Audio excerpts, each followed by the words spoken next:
হরে কৃষ্ণ। তো আজ আমি পাউয়া পেটিস বানাবো। পাউয়া পেটিসের জন্য কী কী সবজি দিচ্ছি আপনারা দেখুন। গাজর, বিন, আলু, বাঁধাকপি। আপনারা চাইলে আরও অন্য অন্য সবজি দিতে পারেন, সবুজ মটর, ক্যাপসিকাম। তো আমার কাছে যেটুকু সবজি ছিল সেটুকু দিয়ে বানাচ্ছি।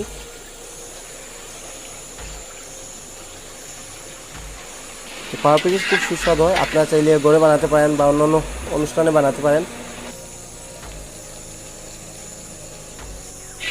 মোটামুটি আমার সবজি বানানো হয়ে গেছে। তারপর বাদাম ভেজে রেখেছিলাম, বাদাম দিয়ে দিয়েছি রুলের ভিতরে। তো দেখুন কীভাবে রুল বানাচ্ছি।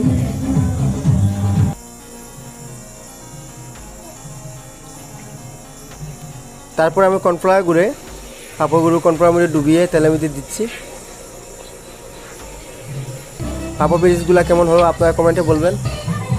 হরি বল, হরে কৃষ্ণ।